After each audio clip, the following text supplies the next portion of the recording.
Love infinite channel में आप सभी का एक बार फिर से बहुत बहुत स्वागत है। बहुत से लोग यही कहते हैं, मैम इनर वर्क तो हमने करना है, लेकिन इनर वर्क करें कैसे? देखिए, इनर वर्क कोई काम है नहीं कि आपने ये करना है। इनर वर्क वो है जो आपकी अंदरूनी शक्ति, आपकी सोल को एक नव जीवन, न्यू शक्ति देता है। नई पावरफुल सोल आपको बनाता है जो अभी तक हैं। तो फिर आप कहेंगे कि सोल तो होती ही पावरफुल है। हाँ, होती है पावरफुल, लेकिन हमारे जो कर्म होते हैं ना, वो उसको दबा देते हैं। कई बार हम लालच से, कई बार हम गुस्से से, कई बार हम अपनी एंग्जाइटी और अपने डर की वजह से हम अपने वो वाले काम नहीं कर पाते हैं जो एग्जैक्टली हमें एज ए सोल या ह्यूमन बीइंग करने चाहिए। कई बार हम किसी अपने अपने माता पिता से डर जाते हैं, बड़े भाई से डर जाते हैं, अपने हस्बैंड से डरते हैं, नहीं यार ये तो मना करेंगे तो बोलना ही क्या। कई बार बोलते ही नहीं है, कई लोग बोल देते हैं तो फिर उनको अलग दूसरी तरह की मुसीबतों का सामना करना पड़ता है। तो क्या करा जाए, इनर वर्क कैसे स्टार्ट किया जाए? देखिए, इनर वर्क पे तो ढेर सारे, मैं अगर बनाना चाहूँ तो सीक्वेंस पे बहुत सारी वीडियोस बन जाएंगी, लेकिन फिर आपको वो बोरिंग लगने लगेंगी कि यही करते रहना है क्या। फिर हमारा रीयूनियन कब होगा? तब आप लोग बहुत इम्पेशेंट हो जाते हैं। तब आप कहेंगे कि रीयूनियन कब होगा, ये तो बताओ, हम कब से कर रहे हैं इनर वर्क। नहीं, ये नहीं होता। इनर वर्क का मतलब आपका आजीवन चलना है, चाहे आपको ट्विन फ्लेम मिले या ना मिले। नहीं मिलेंगे क्यों नहीं ये तो बात है ही, घबराइए नहीं। उम्मीद पे दुनिया कायम है, उम्मीद बनाए रखिए, लेकिन इतने भी एक्सपेक्टेशन ना बढ़ाएं अपने डीएम से कि वो रीयूनियन से पहले ही वो भागने लग जाएं, वो रनर हो जाएं। बहुत कुछ आपके बीच हो चुका है, बहुत हार्ड टाइम आपने डील कर चुके हैं अपनी लाइफ से, या जो भी बचपन से लेके अब तक, या हो सकता है अलग अलग स्पाउस से आप मैरिड हों, मैरिड भी हैं तो ना के बराबर ही हैं। अच्छी लाइफ नहीं चल रही, अब ये अचानक से ट्विन फ्लेम भी आ गए। अब क्या करें, इनर वर्क कैसे करें? देखिए, सबसे पहले तो यही चीज़ आती है इसमें कि आप अपने आप को पहचानें। अब वो कैसे पहचाना जाता है? वो अपने आप से बात करके पहचाना जा सकता है कि मैं कौन हूँ, मुझे क्या करना चाहिए। ठीक है, आप एक आत्मा हैं, ये आपको सबसे सुना है आपने और आप ये जानते भी हैं। ठीक है, अब मैं एक ऐसी आत्मा हूँ, फिर ये भी तो जानिए। मुझे क्या करना अच्छा लगता है, ये भी तो जानिए। अपने आप से जितने 1000 सवाल पूछेंगे, अपने आप से ही आपको आंसर्स मिलेंगे। मैं बचपन से क्या करना चाहती थी, मेरे अंदर क्या टैलेंट है, मेरे अंदर क्या स्किल है, क्या मैं इस स्किल को अब इस एज में, चाहे आपकी एज 30, 40, 50, 60 भी है, तो आप ये कह सकते हैं कि अब इस एज में क्या मैं इस स्किल को और भी बेटर कर सकती हूँ? क्या इसके चांसेस हैं? और चांसेस होते हैं, नहीं होता किसी का जवाब। चांसेस हैं, तो अब मैं कैसे इसको बेटर कर सकती हूँ, हाउ, है ना? तो अब मैं कैसे बेटर कर सकती हूँ, अब हाउ पर आ जाइए। अब आपने वो करना शुरू कर दिया। अब आपने प्लान किया पहले कि हाँ मैं ऐसे करूँगी, अब ये वाला कोर्स ज्वाइन कर लेती हूँ, या घर में ही कोई ऑनलाइन कोर्स कर लेती हूँ, या कुछ ऐसा कर लेती हूँ जिससे कि मेरे स्किल्स के बेटरमेंट के लिए काम अच्छा हो। या आपने प्लान किया, देन आपने एक्शन लिया तो फट से वो आप काम करने लग जाएंगे। आप अपनी वैल्यू को पहचानने लग रहे हैं, यानी कि व्हाट आर योर वैल्यूज़, आप ये समझिए। आपके बिलीफ सिस्टम क्या है वो समझिए। बियॉन्ड द बिलीफ सिस्टम जाना है तो वो जाइए। जब तक beyond the belief system, beyond the religion नहीं जाएंगे ना, तब तक आपको ये स्पिरिचुअलिटी और ट्विन फ्लेम जर्नी और डीएम का कैरेक्टर तो फिर समझ ही नहीं आने वाला। आउट ऑफ द बॉक्स सोचना पड़ेगा। इवन ये सोचना पड़ेगा कि there is no box in the universe. ये तो हमारे ही विचार होते हैं जो हम कहते हैं आउट ऑफ द बॉक्स सोचें।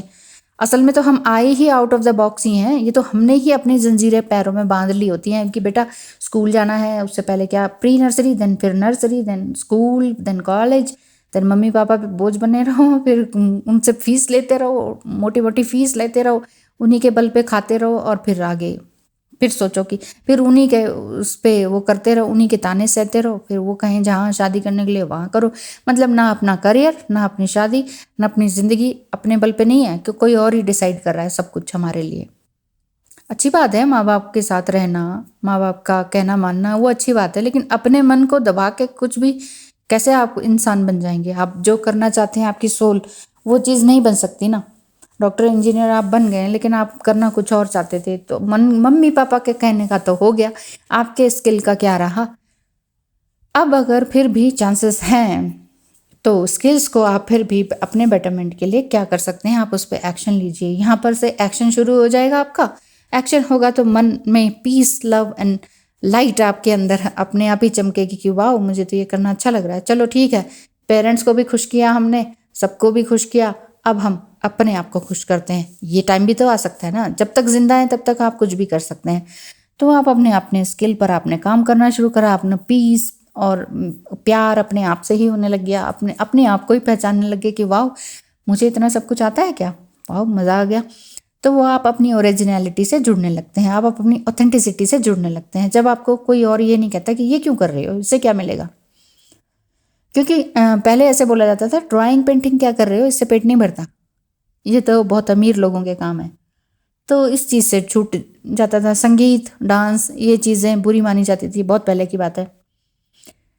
तो उस वजह से ये सारी चीज़ें छूट जाती हैं। तो अब आप ये देखिए, व्हाट मेक्स मी हैप्पी, आप अपने आप को पूछिए ये सवाल, मैं किस चीज़ में नर्चर फील करती हूँ, मैं किस चीज़ में इंजॉय फील करती हूँ, मैं किस चीज़ के लिए भी बहुत ज़्यादा एंथुजियास्टिक हूँ, मेरी ओरिजिनलिटी किस चीज़ में है, मेरा लाइफ गोल क्या है, what is my soul purpose. धीरे धीरे धीरे धीरे आपको ये प्लान और एक्शन कर, पहले अपने माइंड में सोचें, देन प्लान करें किसी चीज़ का कि मुझे क्या अच्छा लगता है, देन उस पर एक्शन लें। ये आपका इनर वर्क हो गया।